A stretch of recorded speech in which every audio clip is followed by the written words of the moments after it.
Football, football, football, playbook, playbook, playbook. This is a once-in-a-lifetime opportunity. Get after it. Nightclubs, going out, trying to pick up girls. Hey, that will come.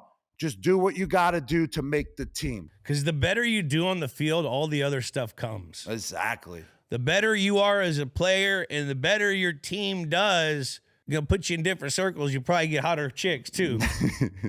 Ding, ding, ding, ding, ding. That was a knockout right there, Jules. Hit it right on the money. Welcome to Dudes on Dudes. I'm Julian Edelman. And I'm Rob Gronkowski.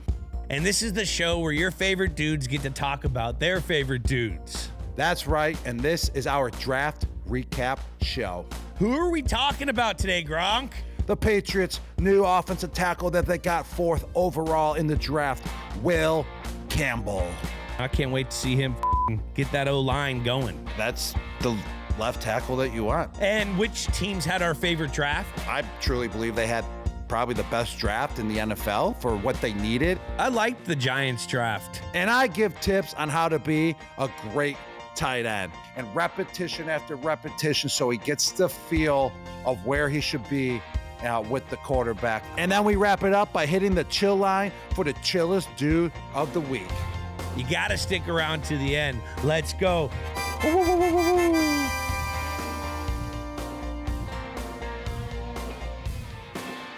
Dudes on Dudes is a production of iHeartRadio.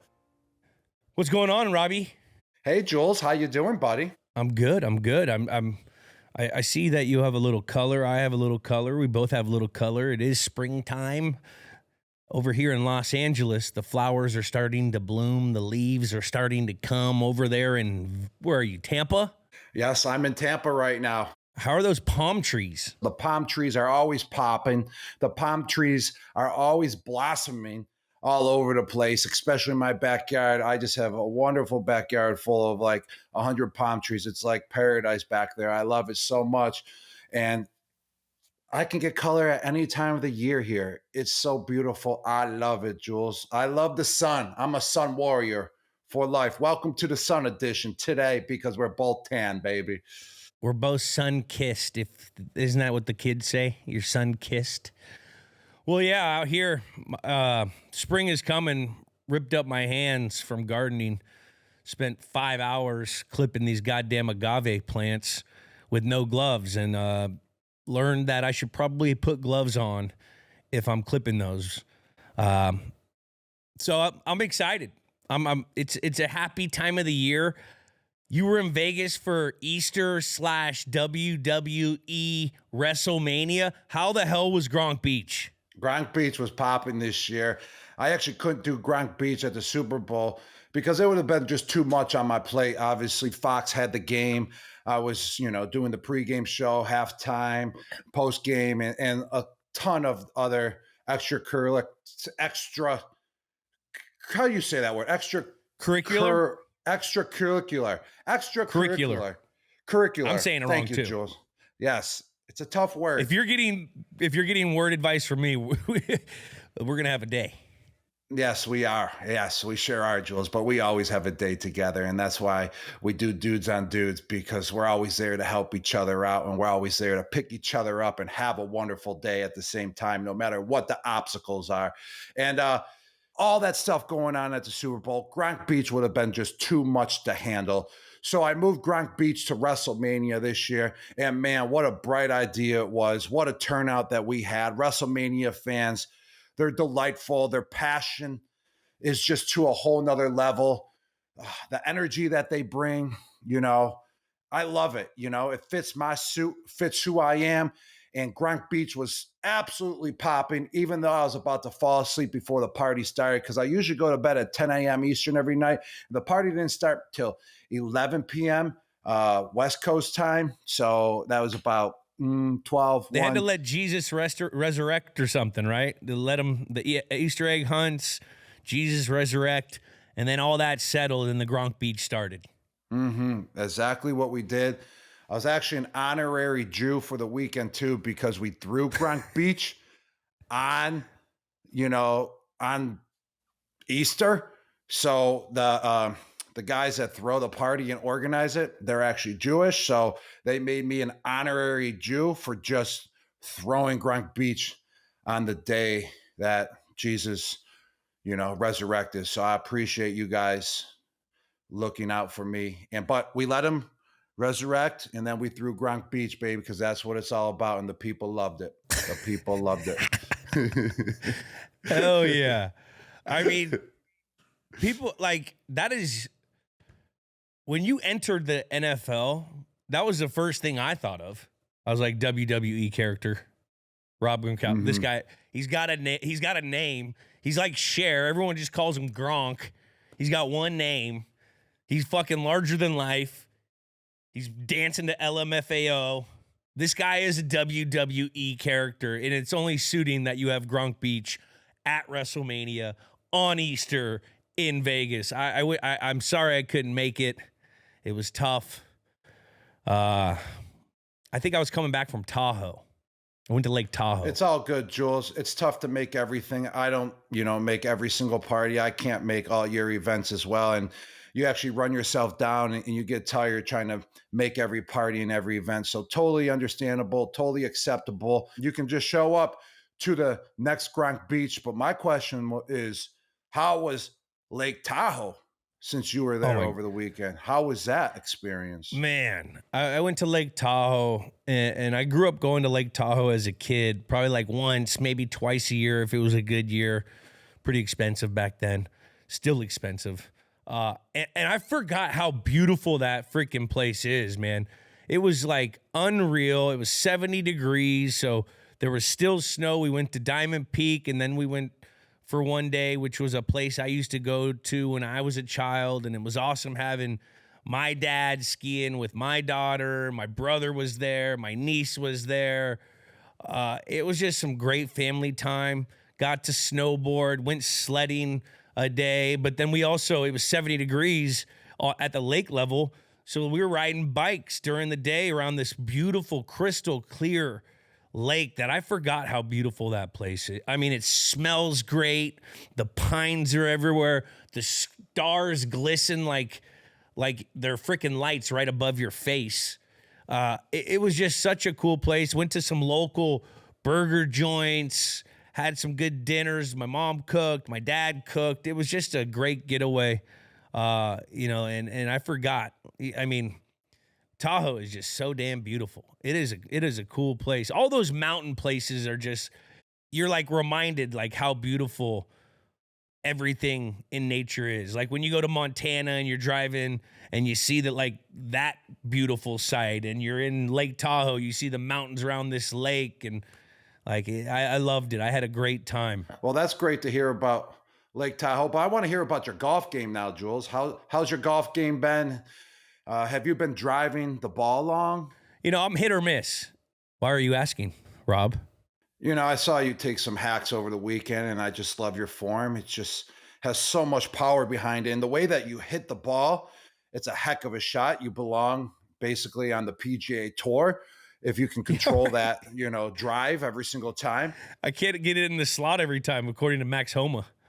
But just overall, the way that you were driving, I mean, the ball was like screaming coming off that driver. It was like watching Happy Gilmore, the movie, and just seeing the shots where the ball would just vroom.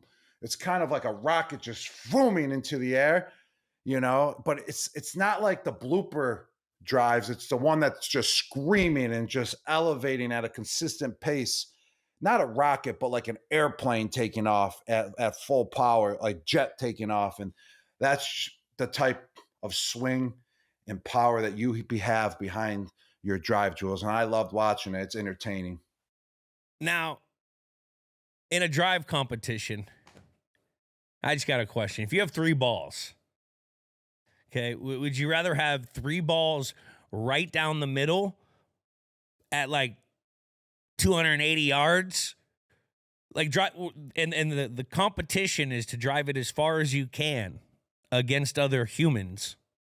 Or are you going to fucking just let it rip every single time and hope one of those jokers gets down the middle? Because if it does, it's going to be screaming. Which one would you do? Well, if it's a long drive competition, I'd rather go for it. Thank you. Fuck it, Jules. I don't care about the consistency of putting it down the middle 3 times at 290 yards. Yeah, you're going to get a little golf clap, but I don't want that little golf clap. I'm coming off of WrestleMania. I want the fans screaming my name and going absolutely absurdly crazy for my type of hit, for my finishing move, for my finishing swing. It's the long drive competition. I'm going for it, even though if 2 of them are all the way to the left or the right. But the second you put it right down the middle, boy, just like you did, the crowd's going to erupt and go crazy. So I prefer that any day over consistency in a long drive competition. That's what you did, Jules. You hit it probably about 330 yards, spanking right down the middle. You know, people in the long drive competition should know that too. All right, that's all I'm going to say. There's 2 people out there that will know who this is. Maybe they'll comment in the section. Those 2 people that were talking all that hat. I took him 3 balls and put it down It's a long drive contest. You're supposed to drive it as long and as far as you can. It doesn't matter if it's down the middle on all 3. There's no extra credit for freaking getting 3 down the middle. Last I heard, it's the furthest one. So grip it and freaking rip it. All right? Those listeners, one of those guys that was talking, we won't say names. It's not an accuracy contest. It's a long drives contest. It's a distance contest, not accuracy, buddy. Long drive. And one of those, one maybe a GOAT that was talking about that. He's the GOAT. That's all I'll say. And the other really good commentator, a really good game caller, former tight end. And it's that's all I'll say. Former tight end. Really good. Oh. Really good. Those are some good hints. I mean, if you were to see the drive contest, you wouldn't think that the guy who won. Because all the talking. But my connection sucks. Can you hear me? Hold on. Let me move spots.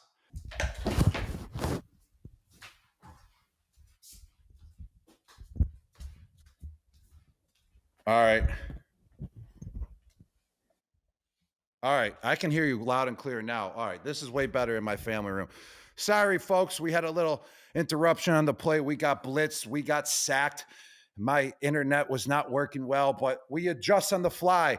Unlike the guy that Julian beat in the long drive competition, he couldn't adjust on the fly. He couldn't adjust his technique to be able to hit the ball longer. He just thought it was all about accuracy, let alone he didn't know that it mattered how far the ball really went in the end. And that's why we're champions, Jules, because we know how to adjust just like I just adjusted. I moved from my office to my family room because the internet sucked. You were chopping up every other word. So everyone out there, here's some advice.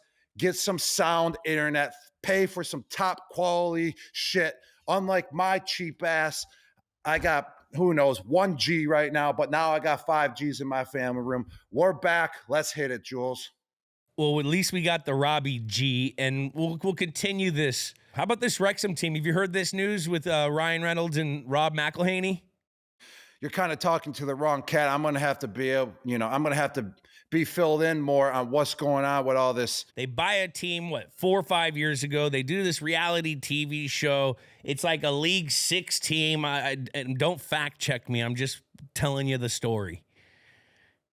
And then each year they've got promoted 3 years in a row. First time ever that this has happened. Now they're in like the second best division behind the English Premier League.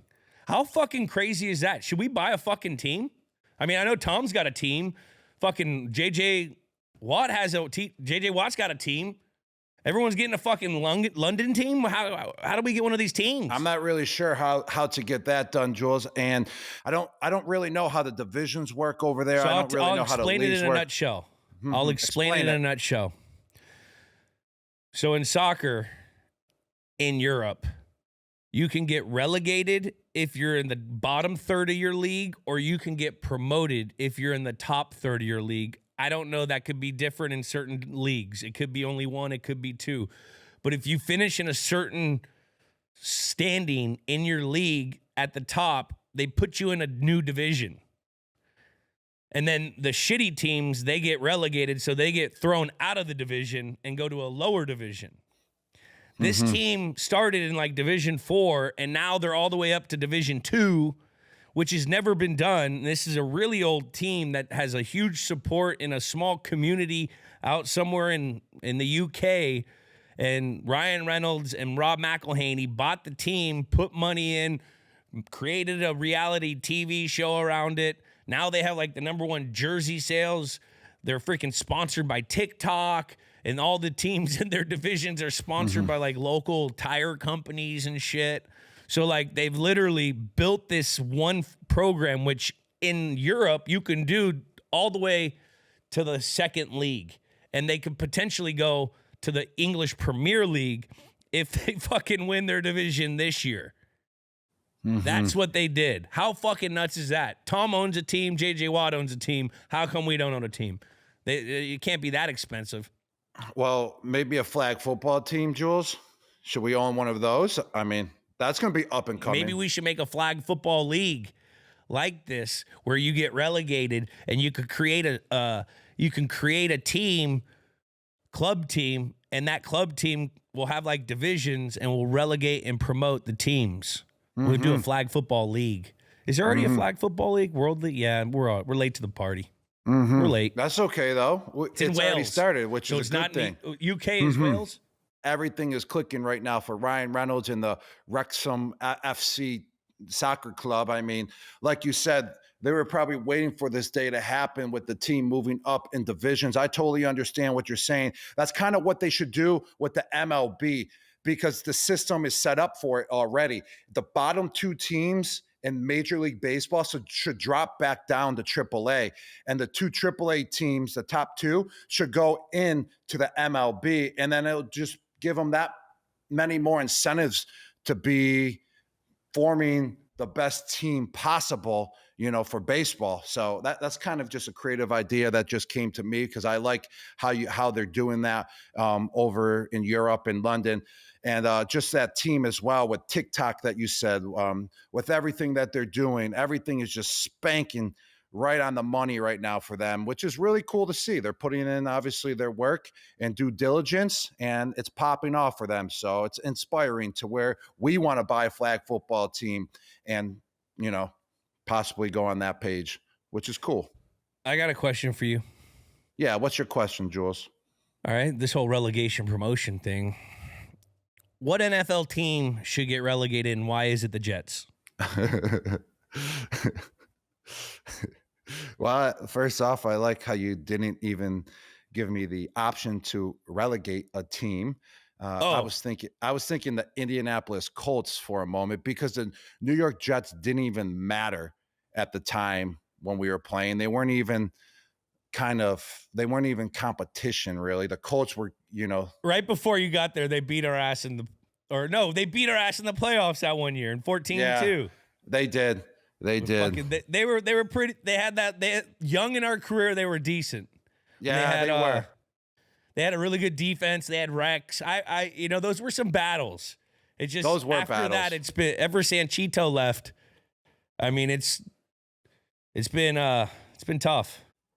I would relegate the Jets. What's up with Zach Wilson wearing a 0? He's wearing 0. You hear? Did you see Ryan Fitzpatrick jump in the comment section? And he had a real Harvard answer. It might be silly, but perception matters in this business. And a QB trying to resurrect his career wearing number 0 doesn't scream serious QB. Fitzpatrick on Zach Wilson's post wearing Braxton Berrios' 0. You know what? I got to jump into this, Rob. Yes, let's hear it. I think a lot of people are giving Coach Belichick and this whole interview thing with Jordan, I think they're giving him an unfair reality of what's going on, because she was jumping into that conversation during the interview just like any PR person would jump in when there's an unnecessary question that probably didn't go over in the pre-meeting, like the pre-production meeting. And so from what I've heard, Jordan is playing the Bears role of like handling all the football ops, handling a lot of his social, handling a lot of his PR.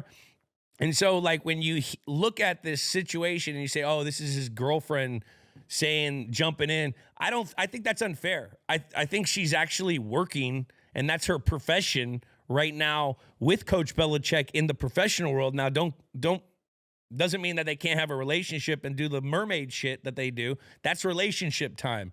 But when this whole interview thing happens, I think she's working, and she probably went and said, hey, that's a question. No, we're not doing that. What do you like? Doesn't that always happen whenever you do an interview? Do you not have a representative there? Mm-hmm. Yeah, she's becoming his representative on top of being a girlfriend. I mean, it's 2 for 1. In my eyes, I see what's going on. That's called a twofer. Also, no one's really put this hand in hand together. When your name is Jordan and you're on the University of North Carolina Tar Heels campus, you're God.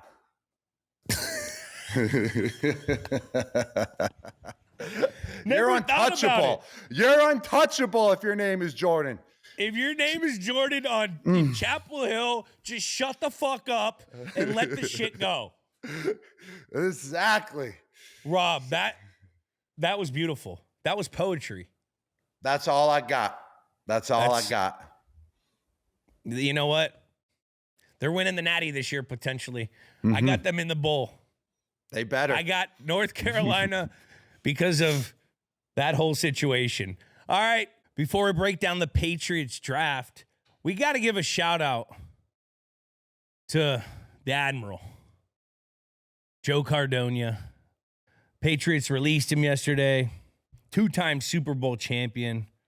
Final member of the second dynasty. 5th round draft pick out of the Navy.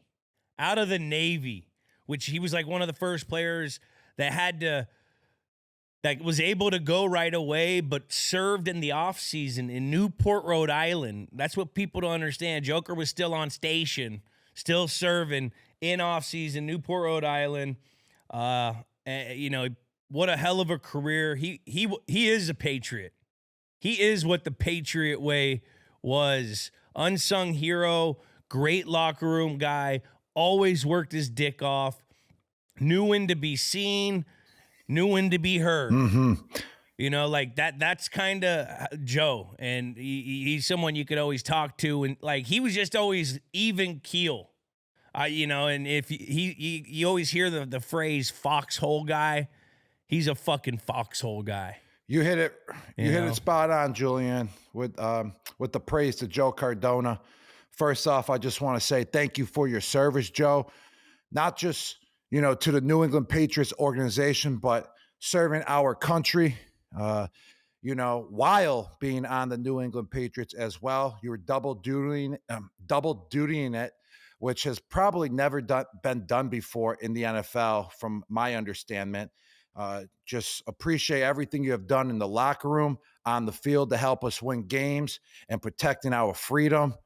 Joe, you're the longest tenured Patriot that was on the roster, but not anymore.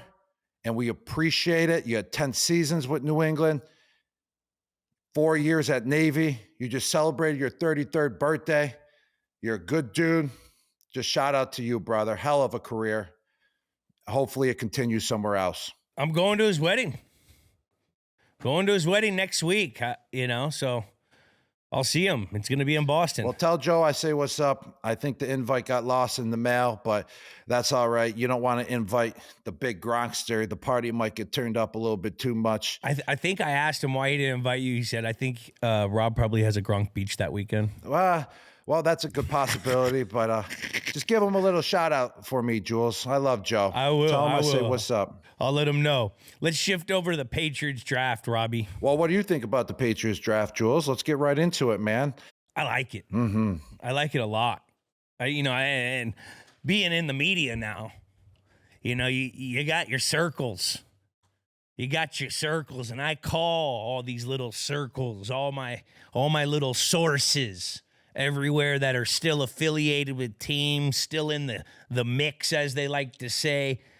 And I just asked some questions about certain guys. I said, hey, is T-Rex Arms going to be all right? And they all say this kid's a fucking killer. Mm-hmm. And I'm talking about Campbell. Everyone talks about the short arms. After I saw his interview, said he would fucking die for Drake May.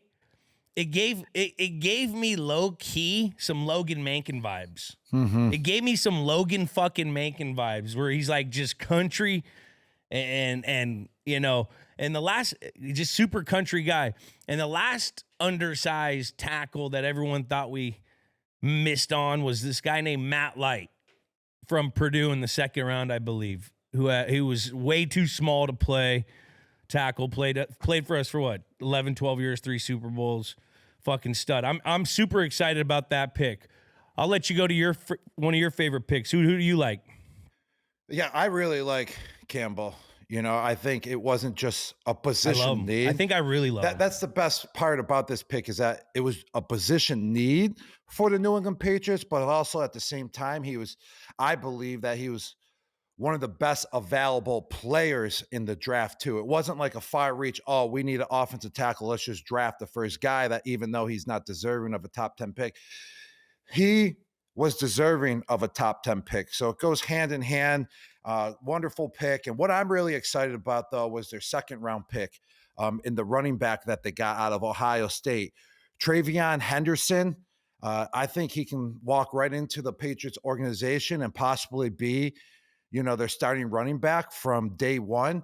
And what I really like about this guy is that he's going to make Drake May feel really, really comfortable in the pocket, not just because he's going to get the run game going, but because he's one of the best pass protecting backs to come out of college football in some time. So it's third down. It's a crucial situation. You need to get the first down, to keep your chances alive to win the game. And boom, here comes the linebacking blitz, the linebacker blitzing, right up the A gap, and boom, Tayvon Henderson picks him up. Drake May don't got to worry about it. Gets the ball off to Stephon Diggs. First down, the chains are moving. That's why this was a huge pickup in my eyes. I believe he has a first-round grade as well, but they got him in the second round. So it was a steal. The Patriots, A to an A+ in the draft rankings. Probably the best draft out of all the teams this year. Congratulations to Vrabes and the front office in their first year doing it with the Patriots. Yeah, no, you can tell by their draft, and in comparison to the last couple drafts that they've had, that they wanted to make a statement for like certain guys, like the Will Campbell. That's a statement. He's a culture builder type guy. I don't even know him, I haven't met him, but just hearing the way he speaks, seeing his demeanor, that's a culture guy. That's a culture builder. The Tayvon Henderson, I mean, last time we played in a couple Super Bowls, we had running backs that had 13+ catches, Shane Vereen and White, Sweet Feet. Like, they got Stevenson for like the Benny law firm kind of guy, north-south runner, and then you get Henderson with Josh McDaniels, pairing him with Josh McDaniels. I see so many Sproul routes in my head right now. The Sproul coming out of the backfield, cross up that linebacker, great matchups with the running back, which is really good for the quarterback. Because a lot of these young guys, they like that all go. And so, hey, we'll give them the all go, but then we'll have the running back do his little thing. If you got to get a guy that can get open and block, that's huge. I've heard some really good things about this Kyle Williams kid out of Washington State. Everyone I've asked about him, I haven't watched a lot of them, but they're all like, man, we liked him. We liked him a lot. Well, Julian, hold on for a second. When you're 69th pick in the draft, you're always going to have good juju around you. You'll never be a bust. Guy had 18 touchdowns, over 2,000 yards, I think, over his last 2 seasons at Washington State too. He's kind of like a Steve, Smith ability, Yeah. I would say a little bit like that, I just think it's a great pick overall. Gotta be tough to be explosive. Steve. Gotta be tough. Hey, we've had him here in this nut house. You better make people scared with your eyeballs if you're Steve Smith. Getting Steve Smith comparisons. That dude's intimidating, but he's an awesome dude. Mm-hmm. I love that they got another center. The Jared Wilson out of Georgia, center, guard. Revamping this offensive line it was like, I hate saying it, but they were terrible last year. They were bad, like in all statistical categories. Like they go out and they get the guy from the Jets, Moses. You draft Will Campbell. You bring in Jared Wilson to be a part of that interior part of the line. From what I hear, Scarnecchio is consulting over there. Maybe old Scar was in the building breaking down this film, getting guys according and right for the system that he knows with Josh McDaniels. I don't know. This is what I have no sources, but that's what I heard. Mm-hmm. Also, what about the kicker from Miami? I think that's a great pickup. I'm actually surprised, like how people are surprised that the Patriots grabbed the kicker in the 6th round. I mean, it's a 6th-round pick. Usually you cut a guy. I can't believe kickers don't go higher in the draft, especially, when they're money. How many points do a kicker produce throughout the season in just a single game? It's usually around probably average, 1 to 2 field goals a game. That's plenty of points, possibly game-winning situations as well at end of the game. So picking up a kicker that's dedicated, that that's going to produce, I think that's big. Yeah, 2nd-round pick, 3rd round for a kicker, is not really doable, but grabbing a kicker in the 6th round is absolutely no risk. I think it's a wonderful pickup for the Patriots. Sebastian Janikowski went in the 1st round. Yeah. That was the only kicker of all time that won the 1st round, correct? Did Ray Guy? I think Ray Guy did too. He's a punter. I don't think we're going to see that happen again. I don't know, but hey, that was Al Davis. That's Al Davis. But with the kicker, like to your point, Rob, I agree with you 1,000%. If you look at all these cornerstone teams that have won Super Bowls, they all have a great kicker.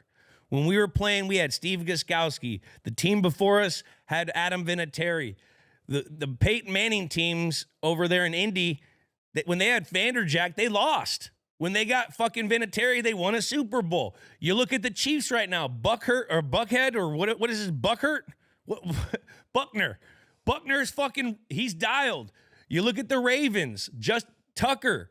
Like, he's won them a lot of games. So, like, having a kicker, I remember just being in and hearing the coaches and Scotty O'Brien, like, they would always talk about you need to have a guy that can make those kicks 40, 50, and then he has to be 100%, because that changes how you call plays. That changes your demeanor for the offense. That changes how you defend teams. Everything revolves around the special teams. It's such a huge equalizer, and having a great kicker makes that. So I agree with you. I just really love what the Patriots did throughout this whole draft too. They drafted a player that they needed at that position, and it wasn't just reaching out to grab a guy for that need at that position. It was getting value as well with the pick. For example, Joe Cardona, one of the longest tenured Patriots. It was just time, I guess, for him to go. You got a new resume, Vrabes wants new players in there. He wants his own players. And then they go out and they get a long snapper in Julian Ashby in the 7th round. Technically might not work out. It's a 7th round pick, but still, for the value of a 7th round pick for a position that you need to fill, it makes sense. You got the kicker as well in the 6th round. David Andrews got released this year. Absolute legend, a Patriots legend, another one. But it's a Vrabel resume now, once again. So it was just time, for him to go. And then they get a center/guard in the third round with Jared Wilson that we were talking about out of Georgia, who ran a 4.8 40-yard dash at 310 pounds. This guy fits the Patriots mold. Reminds me of Shaq Mason. Shaq Mason. That's kind of Shaq, isn't it? Yeah, definitely. Shaq was just an athletic beast. Remember, Shaq was super. He was super athletic. So the line guys are starting to look like guys that I kind of can see, which last few years it wasn't looking like that other than David Andrews, but, he was banged up with the shoulders. Vrabel was really close to Lonnie Paxton, so he had to get a long snapper in the seventh named Jules. Yeah, don't think I'm fucking. Don't think I don't know, Vrabes. I know you shotgunning some beers with Lonnie Paxton over at the Red Bull fucking fridge in the locker room. We heard the stories, Vrabes. That's why you got old Jules in the seventh round, huh? We know those stories, Bubs. What about these undrafted guys? Let's give some undrafted guys some love. They got some pretty solid, solid undrafted players. You're talking about the Afton Chisholm. Yeah, he's got to be chiseled. Eastern Washington. He's got to be chiseled. Eastern Washington. Blue football field. I know that. That's why I know about Eastern Washington. They put that blue turf in. They wanted the copy. Red. Oh, the red turf. You're thinking of Boise State. State has the blue turf, but they wanted the copy Boise State, and they put that blue turf in. I remember everyone complaining about it for a little bit. But Afton Chisholm, he better be chiseled if your last name is Chisholm, out of Eastern Washington. I mean, his senior year, he produced 120 receiving, receptions, over 1,300 yards and 13 TDs. That's second to Cup in all time in receptions at Eastern Washington. Old Cooper Cup. Old Cooper Cup. Old Cooper Cup alum. Eastern Washington guy. What's his speed? Let's look him up. What is his speed? He probably more quick, I would say. That's how you get 100. Quicker than fast. That's clearly. how you get 120 receptions. You got to be quicker, than your. What did he run? Did he go to the combine? 4.740 he ran. It's average. That's what I ran. Yeah. He's probably really, really quick. Yeah, but you're another human. You have a whole nother human on your body. He's got to be really, really quick out of his breaks, I bet. Explosive, but, just top-notch speed just isn't there. That's okay, though. That's what special teams are for, buddy. Now, running back Lan Larson out of UC Davis, the agricultural school out of Sacramento. Wow. I almost went to UC Davis, Rob. Really? To play football or baseball? my old high school head coach, Velskow, this big-ass Polish guy, Coach V, he took me and Tyrese Jacks to go see UC Davis because he graduated from there. It was Division I AA, but that's what that's my memory of UC Davis. I don't remember. I remember it was beautiful, but I heard, this guy's a bell cow, huh? Let's see him. Oh, he's a steer wrestler. Oh, this has got special teams written all over it. He's strong, obviously. Really he's strong. Fucking wrestling. He's wrestling them cows. No, that these two dudes probably could freaking. They could probably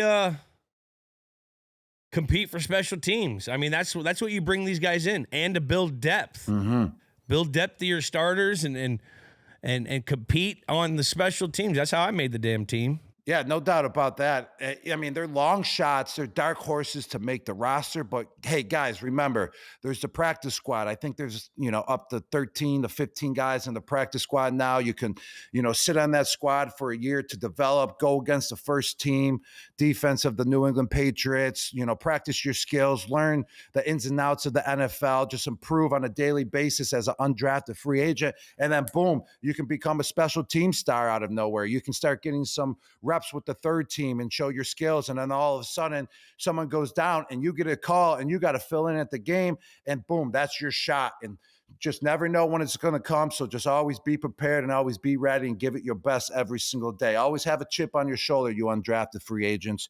You always get a shot, so just keep working at it. And one thing for guys in the later rounds, undrafted guys, mistakes are going to be made. You just can't make the same mistake twice. Coaches will give you some, they're expecting you to make mistakes. Don't make it twice. Know your shit. Know your formations. Know all your coaching points, and think to yourself that they are going to call on you at all times because they can. I don't know how this is going to be, but I'm just saying, be that prepared because you have to give it everything you have, because once the vets come in and you'll have these little camps when the vets aren't there, and you'll have the rookie camp, and you'll have these reps. The reps are going to go down, and the only reps you're going to get are in special teams. So you got to do really good on those things, do all their techniques, know the names, know the terms, know the formations, know what the other side of the ball has to do, so you know your responsibility, know conceptually what's going on, not just what you're doing. And that's how you make the team. And you improve, like Gronk said, every day. Don't make a mistake. Think you're getting cut every day. That's how fucking life and death this shit is. That's how life and death this shit is. I remember going to Brian Hoyer and Ornberger's room every night to go over my fucking formations, my play, my personnel groups, my concepts, and I didn't even sniff the field on offense. But we did have your little period at the end where it's called, what is it? What was it called?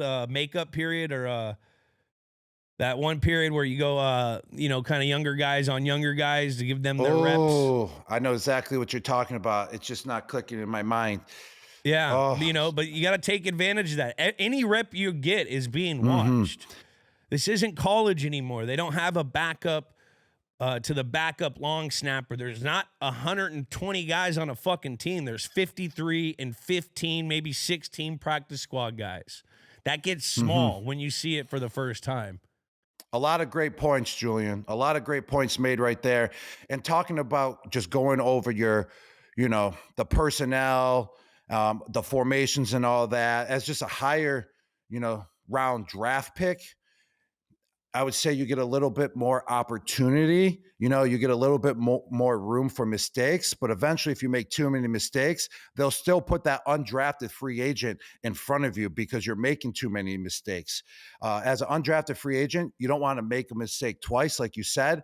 As a first round, second round, you make it twice, they're going to just keep getting on you. They're going to start yelling at you more and more until you finally pick it up. Because like I said, you're a higher draft pick. They're investing more into you, so you have a little bit more room for error. But I'm not saying you want to make those errors. I'm just saying if it happens, but you got to hurry up and correct them. And one way I corrected it was the formations. I really didn't know the formations out on the football field too well because there was just so many when I got to the New England Patriots. In college, it was like I line up on the right, put my hand down, and sometimes in the slot, and I just go. There was like 5 formations. When I got, with Brady and company, and with Josh McDaniels, Coach Belichick, let me tell you, there's about 50 different formations I had to learn, and I was all over the place, lining in the wrong spot, personnel groups, and lining up in the wrong spot, coming out of the huddle. So therefore, I stayed after practice with my coach my rookie year for about an hour every single day with Coach Ferentz, and we went over the formations just to make sure I knew where to line up the next day and I could do it quickly so I wasn't thinking. Because the second you're thinking, you're beat. Because if you're thinking what you got to do, you can't really react to the play. And then the DB or linebacker gets up in your grill and just whoops your ass. So don't be thinking out there on the field. Hurry up and get in that playbook and don't make those mistakes on a daily basis that you already made. Yeah, and then also for like the higher drafted guys, I remember like there was higher drafted guys that knew they got more opportunity and took advantage of that and then didn't pan out. When you're a higher drafted guy, you want to make these fucking guys look like they were right for drafting you high. You want to be a professional, because you have some 7th round guy like me. Like when I was a veteran and I earned where I was at, when I would see a highly drafted guy come in and think that way, it turned me off as a player, and it made me knew that he wasn't the guy. We didn't get the right guy. You know what I mean? So like being a high drafted player. That's a huge accomplishment. That is great. But don't go out there thinking you get more opportunity because you're the higher drafted guy. The more mistakes you make, you're just making them look wrong for drafting you there. You know, so this is a high stress environment. This is pro football. That's what all these guys need to learn. Yeah, we like to do TikToks and have fun and shit. But when there's 100 guys in the locker room and they cut that bitch down to 53, you know, I think I'd rather be fucking fighting instead of TikToking and having all this fun and all this shit, because that's what it is. These guys are going to be introduced to, you know, you can't redshirt anymore. TikToking and Instagramming and all that good stuff. That's There's time and place. Secondary. We all that's did it. Secondary. You're a football player right but now. When you're new, these little young guys, man, you got to get in there and you got to earn your stripes. You got to grind. It's exciting. This is an exciting period. This is where the team is made. Hey, we got the guys. There's going to be more free agencies and shit because when all the other teams cut their guys. But, you know, this is when it starts the team. Put that phone down. Put the phone down. Close your Netflix account and get to the grind. Football, football, football. Playbook, playbook, playbook. This is a once-in-a-lifetime opportunity. Get after it. Nightclubs, going out, trying to pick up girls. Hey, that will come. Just do what you got to do to make the team. Make the team. Because the better you do on the field, all the other stuff comes. Exactly. The better you are as a player, your followers will get up. The better you are as a player and the better your team does, the more money you'll make off the field. The better you are as a player and the better your team does, gonna put you in different circles. You probably get hotter chicks too. Ding, ding, ding, ding, ding. That was a knockout right there, Jules. Hit it right on the money. Just ball out and they will all come. You don't even have to try then. You don't even have to try. You keep the main thing, and all things you just walk in and then you just say, hi, I'm Rob. And, oh, hi, Rob. Exactly. Hi, I'm Jules. Hi, Jules. You're so cute. I like your beard. Oh, you're so hairy. Oh, because you're a squirrel. Oh, you're so furry. I just want to snuggle you, Jules. You just said your name. That's what happens. You just said your name only, Jules. But that's what happens when you win and ball out on the field.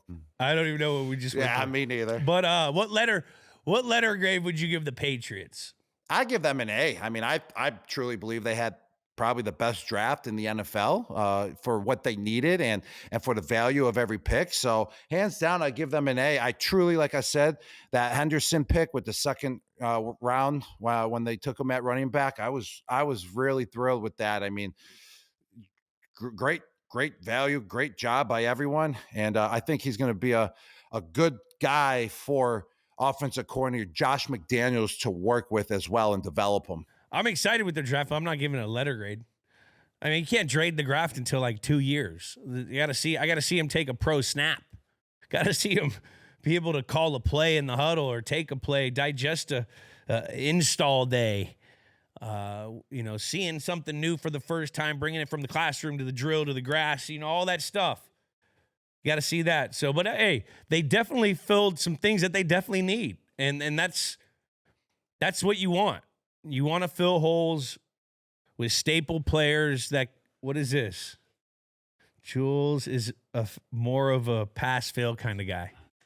I love those pass-fail classes. And did you ever have any pass-fail classes? I think gym class one time, one year it became a pass-fail. But you're a pass-fail guy, and you're not giving out a grade for the Patriots draft. So was it a pass or was it a fail then, Jules? It's a pass. It is a pass. I understand why you're not giving out grades because they haven't played a snap in football. And I've always wondered that too, because after the draft, you know, all those mock draft people like Mel Kiper and all those guys, they'd be like, oh, this team got an A, this team drafted, I give them a C. But how the heck would you possibly know that, you know, until they play a snap of football in the NFL, like you were saying, Julian, but they're just giving the grades for what they think, you know, they need it and how they think they will be in the future for the team. I really want to see those grades and then watch the year, pan out with all those rookie draft picks, and then go back and grade the drafts. That's one thing that's never been done before, that I'd never seen on the internet, is those draft grades. I want to see them after the season, where those rookie draft classes rank, and then compare them to the grade that they got after, the 3 days after the draft. That would be really cool to see, and just see it on paper as well, to, compare it and see all these draft pundits, how good they really are as well. Well, we should do that next year. Or we'll do that after the year. We'll do we'll grade the draft. We'll grade the draft after the year. And Rob, the reason why let me fill you in a little secret. All right. The reason why they grade the draft so in comparison to their grades, they grade them to how they project the guys. But who's projecting the guys for which team, and who's you know what I mean? There's the whole, I don't get it. But that's why I want to compare it to once they play a whole season, and then, grade how the rookies all did. It's really 2 seasons. And then, give it 2 seasons. It's really 2 seasons, because I want to see the first year, they're rookies and they could look really good, but it's more of that. The biggest leap you get is that second year. It's your first time in the off-season program. It's your first time knowing what's going on in your schedule life of where you are, where to go. It's your, you have just more comfortability to learn and blossom after your first year, because you already know what it's about. Now you can work on you. And you have some tape to learn from what you need to work on. And Julian, we're talking about the draft and all right now. I just want to go back to a prior episode when we were talking, remember I said that, my mom saw me pissed off 2 times in my life, and one of them was when I wasn't drafted in the first round of the draft in 2010. Well, technically, I kind of was drafted in the first round, because from my sources, I'm pretty sure the Baltimore Ravens were going to pick me. I think it was around the 25th pick that they had in the draft. And I'm not 100% accurate, but I've heard, through the grapevine, that they were going to grab me with the 25th pick. But then Denver and Josh McDaniels came scooping in and traded with the Baltimore Ravens at the 25th pick, which put the Ravens back at the 43rd pick. And the Denver Broncos took Tim Tebow with Josh McDaniels as the head coach. So then I was not going to be drafted in the first round because of that. I just got booted out of the first round because the Baltimore Ravens wanted me. And then the Ravens have the 43rd pick now. They felt like, hey, we were the only ones going to draft him, in the first round. We could possibly get him in the second now. That's why we traded out to Denver. Well, then the New England Patriots got, a sniff of it, and they traded up one spot before the Baltimore Ravens, at number 42, where I got drafted. And on top of this, I also heard through a grapevine that if I didn't get drafted to the New England Patriots, Greg Olsen, who was the tight end of the Chicago Bears at the time, was going to get traded that day for a draft pick, for what I believe, from what I've heard, to the New England Patriots, because the Patriots were looking for a tight end. So I'm just thanking the Lord right now that everything just played in my favor. And thank you to the Baltimore Ravens for trading out to the Denver Broncos and not drafting me in the first round. But technically what I was getting to, Jules, is I am a first rounder, baby. All that just to hear that. Well, you're a first rounder in my eyes, Rob. You are too, Jules, to me. I appreciate that. Gronk, you know what used to throw me off my chill? What's that, Jules? Spring hikes that look easy on a map, and then suddenly you're sweating through your shirt. Oh, yeah. 1 second, it's a casual nature walk, and the next thing you know, you're scaling the Rockies. That's when some people lose their cool. Hey, but not us, Jules. That's when we choose chill. You got to embrace the struggle. Get to the peak, take in the view, head back down, and crack open some ice-cold Coors Light at the cabin. Nothing hits better after scaling a peak than that Blue Mountain cold canned refreshment. When the moment calls for chill, Coors Light is always the move. Make the most out of the times you choose to chill. Get Coors Light delivered straight to your door. Visit CoorsLight.com/dudes. Celebrate responsibly. Coors Brewing Company, Golden, Colorado beer. So, Mr. Irrelevant, Kobe Minor. Kobe University of Minor. Didn't they? Someone tweeted that. Who tweeted that? The Patriots. That's ours. We have them. We have Yeah. Mr. Irrelevant. Yeah. Oh shit, that's tight. Yeah. Great We have draft Mr. for the Irrelevant. Patriots. Great draft. It's crazy. that Brock Purdy has made the Mr. Irrelevant tag really a lot, cooler now. Like it used to be kind of like a make-a-wish for a guy. Now it's like, shit, you could be Brock Purdy, get paid $60 million maybe. Hey, Jules, I can also tell you this. It doesn't matter where you get drafted. It doesn't matter if you sign as an undrafted free agent. It's all matters with what you do with your opportunity, because every Yep. undrafted free agent is going to get a shot. They're going to be put in with the first team at some point or the second team. And it's going to say, hey, the ball's going to come to you. Let's see what you can do. Are you going to get open?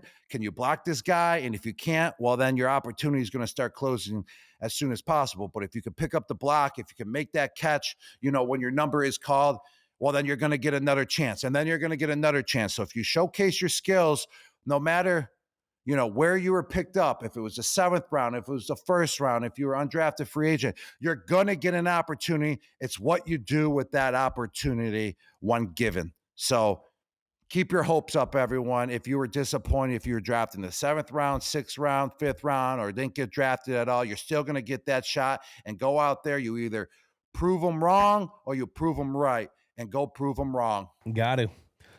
Now that you're all in the same place, doesn't matter where you're drafted now. It matters how you play. It matters if you line up the right way. It matters if you can do the little things, the daily life of a pro athlete. It's going to be hard, but you'll have an opportunity. Now, did you hear this story about Vrabes putting on the pads and working out Campbell? I heard a little bit of it. I heard that Vrabes he wanted to put the pads on to fill the kid. What if Vrabes came and put his pads on and tried to cover you in a workout? What would you do, Vrabes? I would go full speed, full out. Like, how can you not? I mean, this is the head coach of the New England Patriots coming to your workout just to see what you got. And that's a time where you just can't half-ass it. And that's what he wants to see too. Are you scared that I'm in front of your face right now, that the head coach is in front of your face? Are you going to tense up, or are you going to still be loose and you're going to punch the heck out of him? And that's what Will Campbell did. I heard that he punched him like an offensive lineman, and that Vrabel went flying backwards. And I really think that's what made Vrabel really fall in love with this guy. As Coach Scar said back in the day, a rat's ass doesn't matter about arm length. It's all about what you can do with what you've been given, Jules. And that's Will Campbell for you. Doesn't matter if you got alligator arms. It's what he can do with them. And those alligators are fierce and they're deadly. And that's Will Campbell for you. I think Coach said he doesn't give a rat's ass about arm length. Mm-hmm. It's all about what you could do with what you've been given. But I love the character. That was a good one. Thanks, Jules. I knew I was, somewhere in the ballpark. He's saying all the right things. I'm excited for the future we have in Foxborough, and I think we've got a special season coming.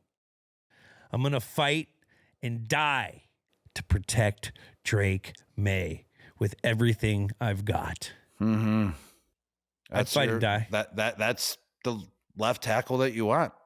I mean, all he has to do now is show up and produce. I mean, everything's, being said the right way. The draft pick was great. He's doing some great interviews.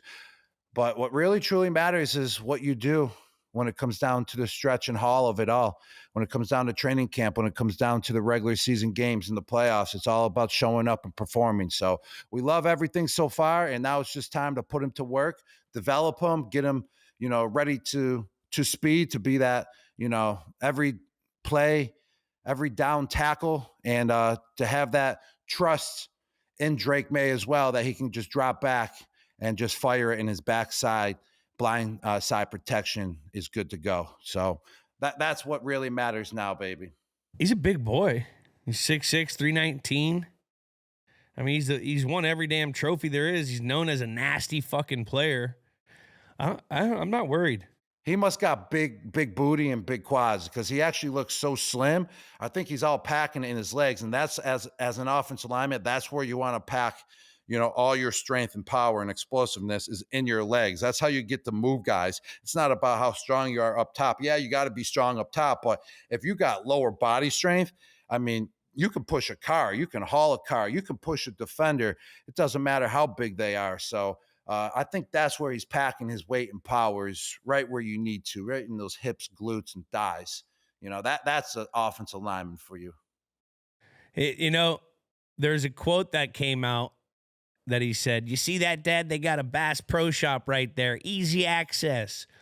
I'm going to be on my Matt Light timing hunting right behind the stadium." You know what that tells me? He's a Games with Names fan. He's watched it. So I'm a fan of him. And I can't wait to see him fucking get that O-line going, okay? He's got to be, regardless, he's first rounder. You're the guy now. You're the guy. Be the guy. We need it. Another thing about the draft, Julian, is that everyone's like, wow, there weren't really that many quarterbacks selected, and a lot of quarterbacks fell this year and slipped. Well, not every year there's going to be 6 quarterbacks drafted in the top 15 picks, Julian. And that was last year. There were 6 guys that were drafted in the top 15 picks. And every year in the draft, the needs are different for teams on an every single year given basis. So when people are surprised, oh, what happened to the quarterback market? Well, last year there was 6 of them drafted in top 15. Not that many teams need quarterbacks this year. And it's some years there's a couple offensive tackles drafted in the top, 10 picks. And then other years, there's no offensive tackles, drafted. It's all about the team's needs. It's all about the players that are best available to at whatever position it is going into the draft. So it's not just about, quarterbacks. It's about these team needs and the best available player that is available at that given time in the draft. Have we talked about the Shedeur and stuff yet? No, we haven't. But like I said, what do you think about that slide? Well, the Shedeur slide. Well, this is what I gotta say about it, Shedeur. Like I was saying earlier, it doesn't matter, where you truly get drafted. It just matters what you do with the opportunity when you get that opportunity. And he's gonna have an abundance of opportunities, even though he was drafted in the 5th round. You got to prove it. Nothing's given. You got to earn it. Even if you're a first rounder, yeah, they're going to give you 100 more opportunities to develop. But with that being said, as a 5th rounder and having such a big name still, Shedeur is going to get a plentiful amount of opportunities, to showcase his skills. And it's what you do with it. It's how you ball out. It's how you perform. It's how you get into the playbook and start learning the plays, getting on the same chemistry as the wide receivers, as your offensive line, knowing the defenses, knowing the blitz packages that the defenses are going to present to you, knowing how to pick them up, getting the ball out fast. That's what you got to do, no matter, for Shedeur, no matter where he was drafted. So it's all about him now and what he does with the situation. It is, and I agree 100,000,000%. I mean, it's definitely humbling, but, hey, there's going to be an opportunity. You could either do one thing, you could either do 2 things. You could sulk from this whole thing and let it affect you, or you could use it as a motivation and let it motivate you. Regardless of what happened, why he's there, to Rob's point, he's going to have an opportunity. And it's going to be a tougher opportunity. This is going to be, they drafted a guy in the 3rd round. Okay. They're telling you that you're not the backup quarterback. So, maybe this could be a turning point in his career that slingshots him into where he wants to go. It's the first case where I've actually seen a player drop significantly in so many rounds as well. Yeah, we've seen quarterbacks that were supposed to be top 10 picks, but then they only dropped to still in the first round, but just to the bottom of the first round, or players that are supposed to be top 10 picks and they go in the second round. I just never seen a player actually drop, from first round all the way to the fifth round like that. So that was a pretty crazy situation. Definitely a humbling situation, which could be, better off in the long run for Shedeur as well. And it also gives you that much more motivation. I'm always talking about, how I was disappointed I didn't go in the first round, but let me tell you, and also how I didn't go to the, pick by the Buffalo Bills, my hometown. But let me tell you, I used that as motivation to the highest power, Julian. And that's what you got to do. Every time we played the Buffalo Bills, I remember that they didn't draft me. And what did I do to the Buffalo Bills, Jules? You killed them every single time. Every single time. I was catching fades. You literally gave a people's elbow one time and got suspended. That's how juiced up I was getting every single time I played the Bills, just to pay them back. That people's elbow was just for the front office organization that was there when they passed on me in the draft, Julian. So use that as motivation, Shedeur, and just do your thing. Do your thing out on the football field. I liked the Giants draft. Yeah, they got Abdul Carter. Yeah, I think with the third pick in the draft, who's going to be a star. But was he serious? Was he serious asking for LT's number? Yeah, you were a high draft pick, but LT is an absolute legend, the best to do it, one of the best defenders of all time. And let me tell you, brother, you got to prove yourself. That's crazy, just asking for LT's number. And I'm glad that LT shut him down like that. LT did the LT move, man. That was such an LT response. Go make your own freaking number, kid. Mm-hmm. What would Bill said to the kid if he asked for 56 at the New York Football Giants? No, buddy. Yeah, there's one LT, and you're not LT. You're not even close to being LT. So how about you just get the fuck out of my office and get in your playbook, because you haven't done shit yet. And now you get number 62 for just being an asshole. You kind of went, that sounded Al Davis to me. You went a little Brooklyn accent with it. It wasn't bad. It was one of my better impersonations. I'm not the impersonator, Julian. You are, but I gave it my best shot there. I mean, I feel like the words were on, but just the rhythm of it and how Coach speaks wasn't exactly there. But I think the wording was good. How about what would you say? I think he would laugh at it. I think he'd be like, look, can we make a play before we try to ask for the greatest football player in the history of the game's number? Can we fucking put on our goddamn jersey before? Can we know where to line up before we, he would say something like that. How about my boy, my rival, Arizona State running back Cam Skattebo going in the fourth round to the New York Giants? Dable and the Giants and company, they had a great draft, man. I think this guy's going to be a very valuable pick. He's kind of like a bowling ball, as a running back, hard to take down, blue collar guy. Even though he's a Sun Devil, I really like him. And I truly believe he was part of the reason why the Arizona State Sun Devils just turned around their program just like that, was because of Cam Skattebo. And if you watch the playoff game this year, he literally carried the whole entire Arizona State Sun Devils team basically to have a chance in that playoff game. They didn't win it, but without him, they would have gotten blown out. But I really like this guy. I love how he runs with the ball. He has no fear. And I think he's going to be used in a lot of different ways with the brilliant mind that Dable has. I think he's going to get abused as well, used and abused, because of the way that he runs. He's going to have to learn ways to protect himself and when to get down and when the play's over, get down on some certain tackles. But he's going to do a good job, and he's going to have a lot of, uses for this offense. Yeah, and then the Jaxson Dart trade in they trade back into the first pick. I mean, he kind of reminds me a little bit of a young Josh Allen. I don't think he's as visually or as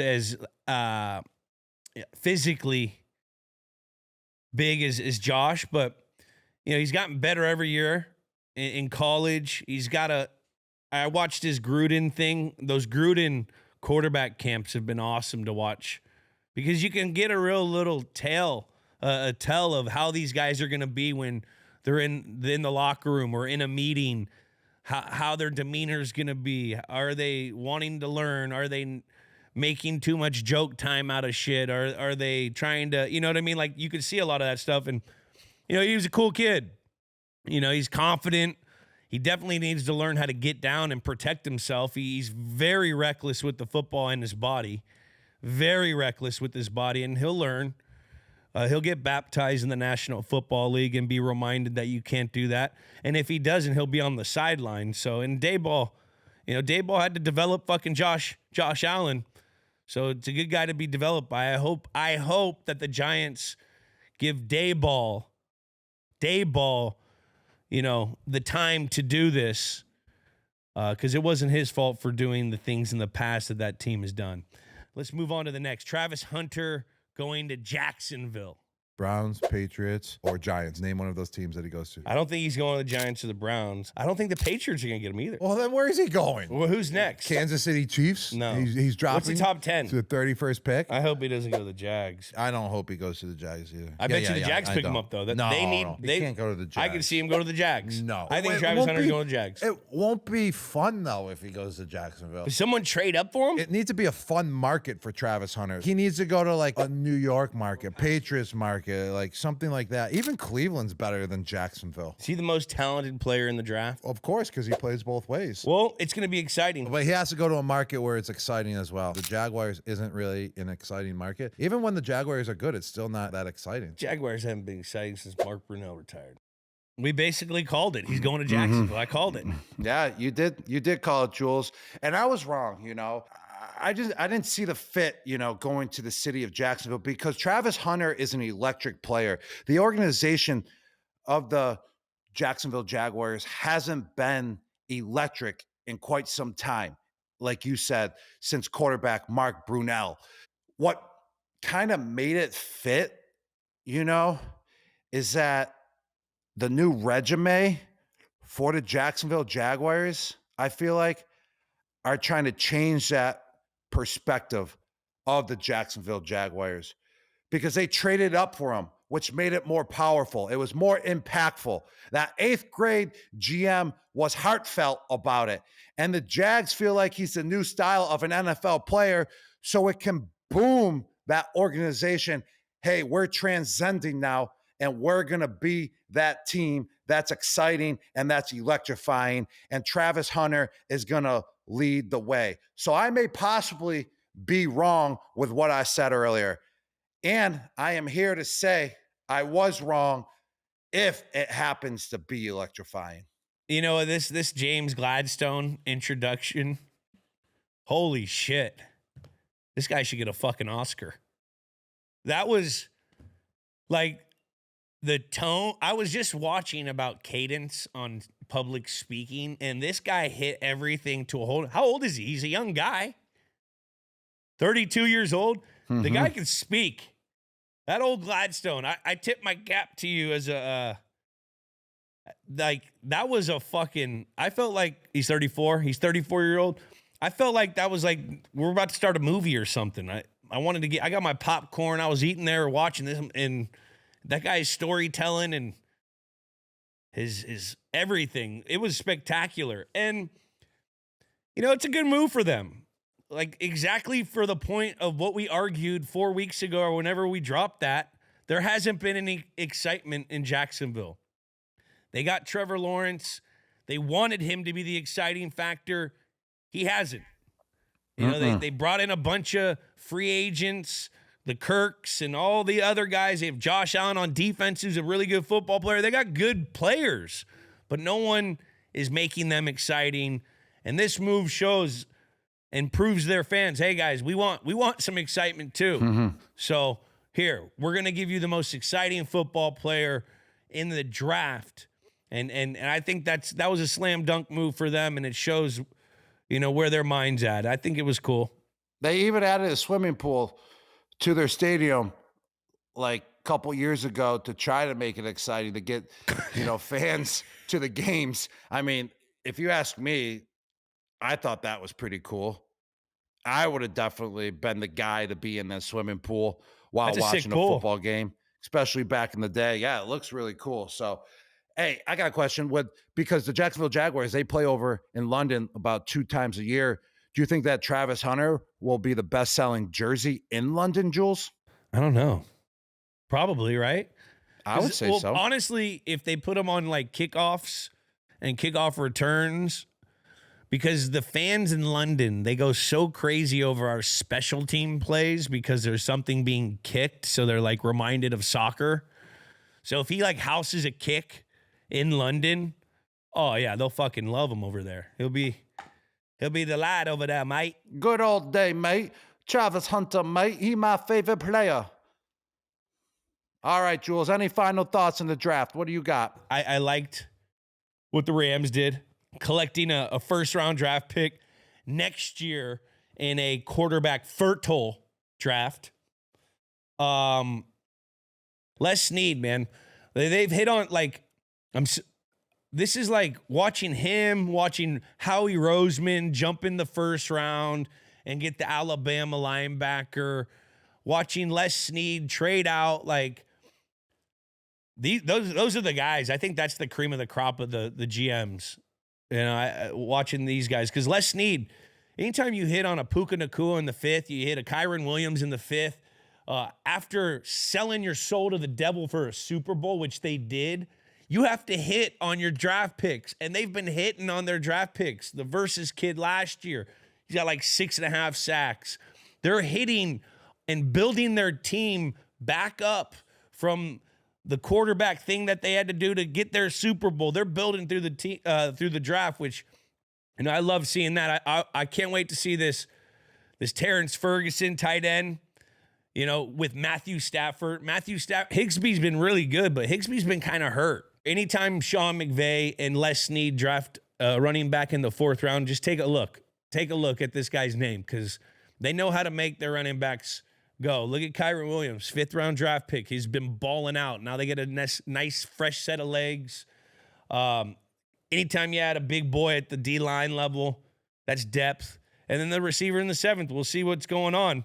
But, I liked that draft. I liked that they didn't like what they wanted in the first round, said, hey, we'll go. I think Les Snead said, like, we'll get our gratification next year or something for that first round thing. Let's jump into the chills Dude of the Week, brought to you by our favorite beer, Coors Light. Get Coors Light delivered straight to your door.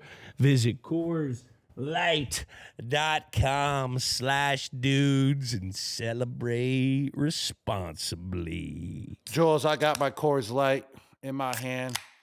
It's nice and chill, and it's cold as the Rockies. You know what I love with these when we do the reads? What do you love about it? Tastes so good. Like when at the end where it's like, I feel like I'm in a commercial or something where you say Golden, Colorado beer, or whatever it is. They always have like Golden, period, refreshing, period, beer, whatever it is. I like that. But for this dude's Chillest Dude of the Week, we're going to do a couple different things. First up, we are going to shout out to the Koreatown Senior Center and the Community Center of Los Angeles harmonica class. Why are we shouting them out? The LA Kings did Korean Heritage Night last month and had the ladies, these beautiful ladies, come play the national anthem on their harmonicas, and they won big. And now they've been playing before the playoff games. Yeah, hold on. Hit that buzzard again. I really like that buzzard. Or no, that's not even a buzzard. That's the harmonica. It sounded like it was a buzzard. The first note that you played, like they scored a goal.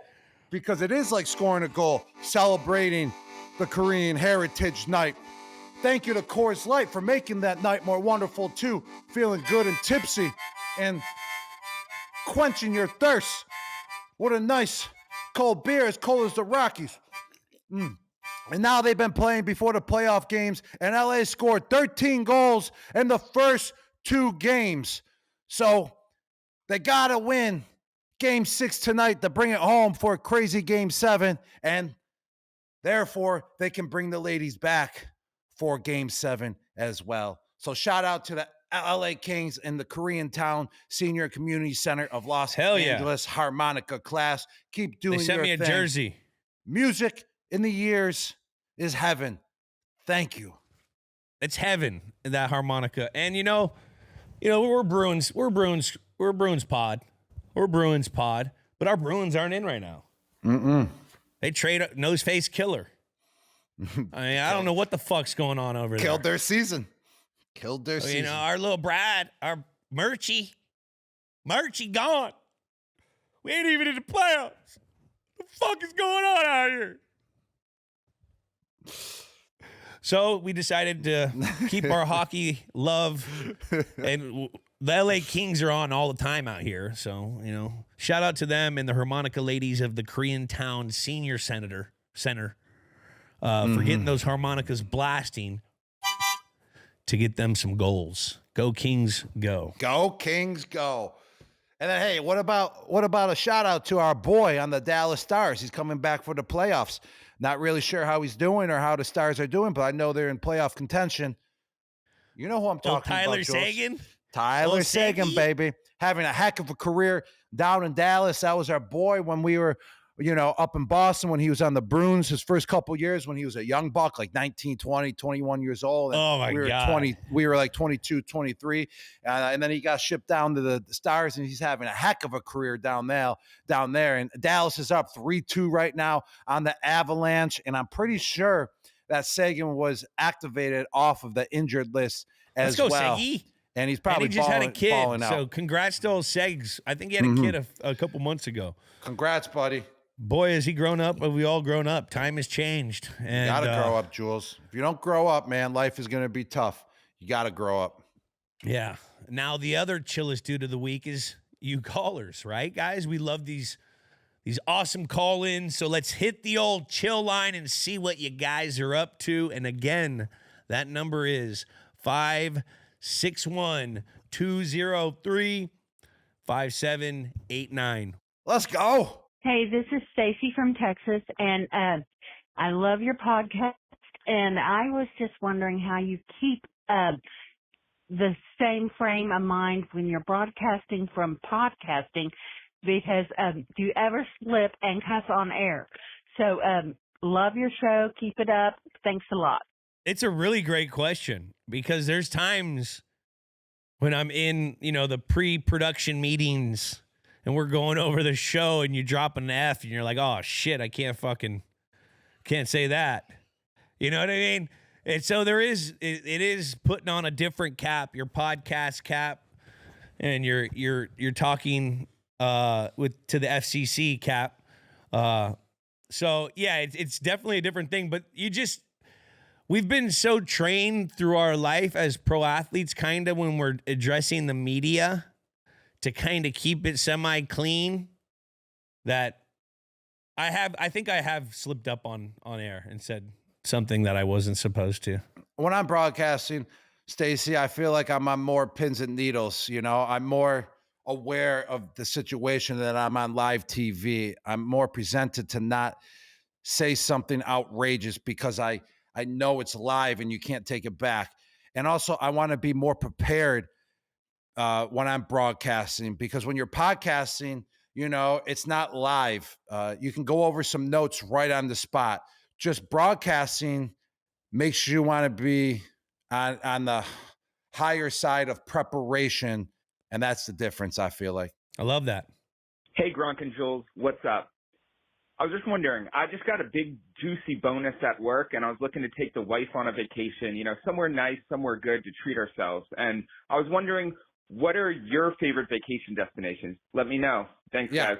I got them. It was just somewhere where I just was recently too in the last few weeks, and that's the Bahamas. I feel like it's an easy flight to NASA. You can get a direct from Florida or from New York. or wherever you're coming from, hopefully. So it makes the travel easy. But what's great about the Bahamas as well is it's not too far from the United States. And then they got crystal clear turquoise ocean water, and I'm a big fan of ocean water. I just love that salt water on my skin. It makes you blossom. It just makes you shine.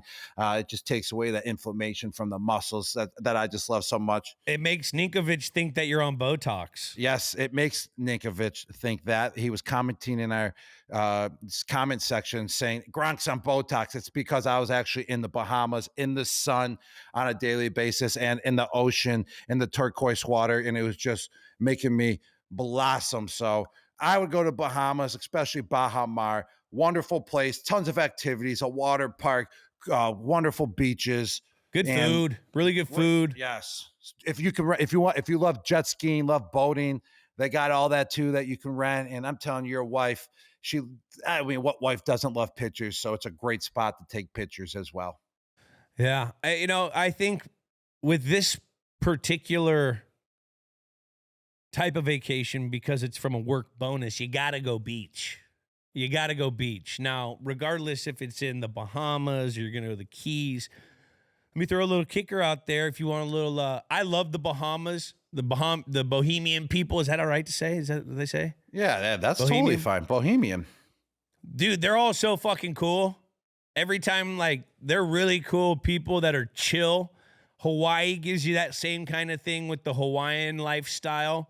I also like Cabo or Mexico because we're picking places with beautiful beaches, but I like Mexico because I like Mexican food. Mm-hmm. I like the food in Cabo. I like when you get the fresh guacamole and you get the little street tacos and all the enchiladas. I love all that shit. But you're not going to go wrong with either of those. But definitely a beach vacation somewhere. Congrats on your bonus. Keep it going, bubs. And this is our last one. Let's get our last one. Hey, this question's for Gronk. I'm an offensive coordinator at a high school level, and I'm thinking a lot recently. I got a big tight end, very athletic like you. What does he have to do for me to get him open as much as you did in the play action game? You slip through. He's got a decent quarterback. I want to know what I can do to get him open. Well, the biggest thing, Coach, is to get him to grind in the blocking game, to make him a great blocker.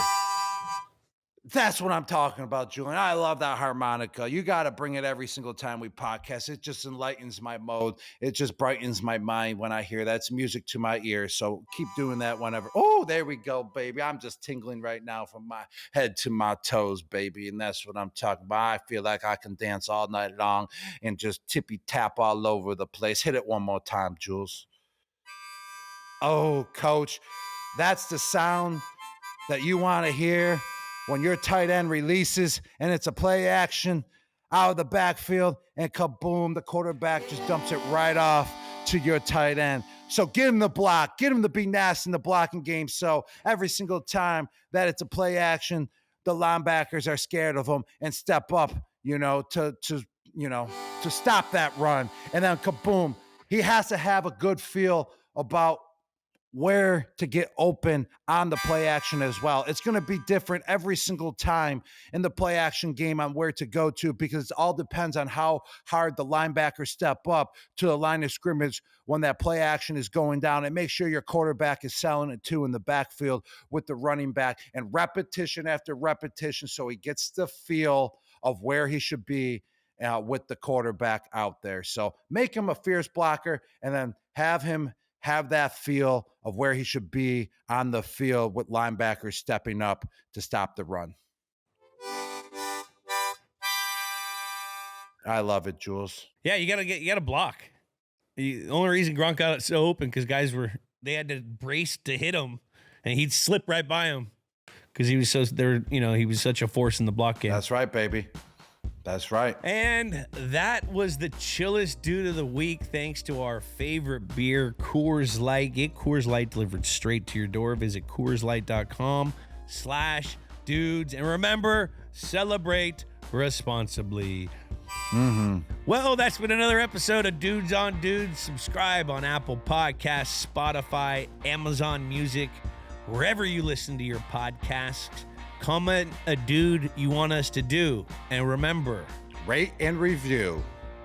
And call in and ask us a question on the chill line at 561-203-5789. And remember to follow Dudes on Dudes on YouTube, Instagram, X, TikTok, and Snapchat. We will see ya next week. Dudes on Dudes is a production of iHeartRadio. For more podcasts from iHeartRadio, visit the iHeartRadio app, Apple Podcasts, or wherever you get your podcasts.